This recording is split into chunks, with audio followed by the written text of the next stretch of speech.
આપણી સાથે છે અમિતભાઈ. અમિતભાઈને શું તકલીફ હતી અને કેવું રહ્યું આપણી ટ્રીટમેન્ટથી પૂછીએ અમિતભાઈને. બહુ અમિતભાઈ સારું છે. અચ્છા, અમિતભાઈ ક્યાંથી આવ્યા? દ્વારકા ભાટિયા.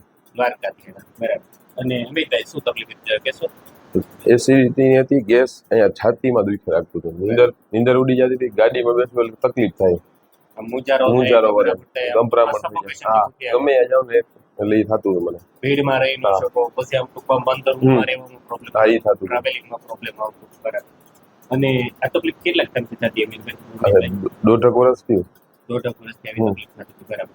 પછી મને મળ્યા એ પહેલા આ બાબતમાં બધું તમને બતાવેલું ખરી? બહુ જાજા. અચ્છા. મેં 40-50 હજાર રૂપિયા રિપોર્ટ કરાવ્યો બધા. આપણે આના સિવાય એન્જિયોગ્રાફી સિવાય બધા રિપોર્ટ કરાવી દીધા. એટલે ટૂંકમાં એમડી વાળાને મળો એટલે તરત તમને હા. બધા કાર્ડિયક રિપોર્ટ કરાવે એટલે એ બધા રિપોર્ટ નોર્મલ આવતા. રાજકોટ, પોરબંદર, જામનગર બધે દેખાડી લીધું. હાર્ટ પેશિયલ ને દેખાડી લીધું મેં. બરાબર. અલગ અલગ ઘણા બધા હા. ડોક્ટર બતાવ્યું.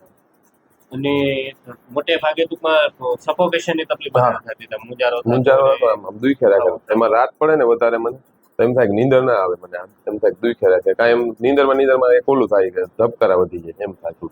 ટૂંકમાં. અને એવી 1.5 વર્ષ તકલીફ થતી, બરાબર. અને અમિતભાઈ પછી 10 ડે તમે પહેલું સેશન મારી પાસે કરાવ્યા બીજા મહિનામાં, બરાબર. અને આજે 23/4 લગભગ આ 2 મહિના જેવું થયું, બરાબર. આ 2 મહિનામાં ટોટલ 5 સેશન કર્યા આપણે, 5 ટ્રીટમેન્ટ આપી. આ 5 ટ્રીટમેન્ટ લીધા પછી અમિતભાઈ કેમ છે? તો એ બહુ સારું છે. કોઈ જાતની તકલીફ નથી. પહેલા જે તકલીફ હતી ને એવી નથી કાંઈ. કોઈ જાતની તકલીફ જ નથી. હવે જે તમે ટ્રાવેલિંગમાં પ્રોબ્લેમ ના, એ નથી આવતો. સફોકેશન થતું આવે છે? ના, નથી થતો. બરાબર. એટલે ટૂંકમાં ઓલમોસ્ટ ઘણો બધો ફાયદો છે, બરાબર અમિતભાઈ. અને અમિતભાઈ મારા તરફથી કોઈ તમને દવાઓ આપવામાં આવી? કોઈ દવા જ નથી. કોઈ દવા વગર દવા અમારી વગર જે ટેકનિક છે, બરાબર, અમારી જે આ પદ્ધતિ છે એ અમારા સેટિંગ ને પદ્ધતિથી જ મેં તમને શું પ્રોબ્લેમ હતો કે પેટની અંદર એસિડ વધી જતો હતો, બોડીની અંદર એસિડ વધતો હતો. એસિડ વધતો હતો એટલે તમને એસિડ રિફ્લક્સ થતો. એસિડ રિફ્લક્સ થાય એટલે આપણે મૂંઝારો થાય. મૂંઝારો થાય એટલે આપણે એમ જ થાય કે મને એટેક આવશે, ધબકારા વધી ગયા, ઘટી ગયા, બધા આવા સિમ્પટમ્સ હોય આપણે. અને અમિતભાઈ કેવી લાગી તમને મારી સારવાર? બહુ મજા આવી છે. બરાબર. બાકી બધું રેડી થઈ ગયું. મોટે ભાગે ટૂંકમાં તમારા માટે પ્લસ પોઈન્ટ છે કે મેં કોઈ દવા નથી આપતા, દવા વગર, બરાબર. એ તો સાહેબ બીનો છે ને મારે ભેગો જ રાખવો પડતો. કાંઈ એસિડિટીની દવા એ બધી ભેગી જ રાખવી પડતી હતી. હવે કાંઈ લેવું જ નથી પડતું.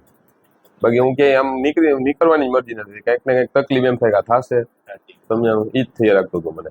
હમણાં 5 દી ફર્યો પણ એ કઈ તકલીફ નથી. કોઈ નથી. અને અમિતભાઈ વિડીયો યુટ્યુબ ઉપર મૂકો સાહેબ. તમારી જેવી તકલીફ વાળા પેશન્ટો જો તમને ખ્યાલ આવે, બરાબર, કે અમિતભાઈને આવી તકલીફ હતી અને આપણી થેરાપીમાં દવા વગર દરેક દર્દી માટે પ્લસ પોઈન્ટ એ છે કે અમે દવા નથી આપતા. દવાથી શું થાય? દબાય ગમે તે. અને આપણે શું છે નેચરલી જે થાય છે એ નેચરલી મટાડી, બરાબર.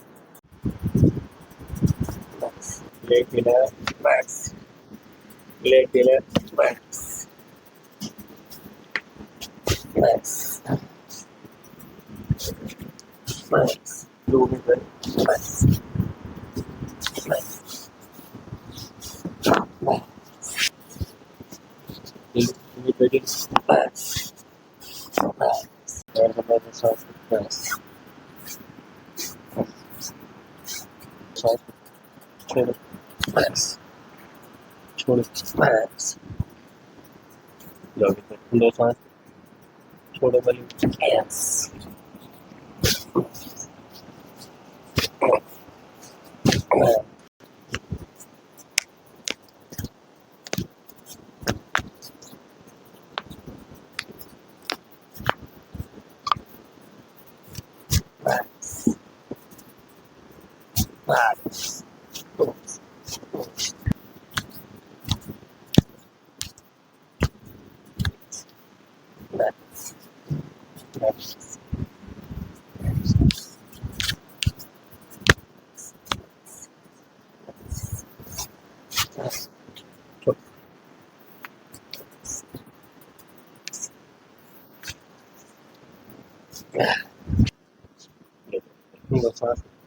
छोड़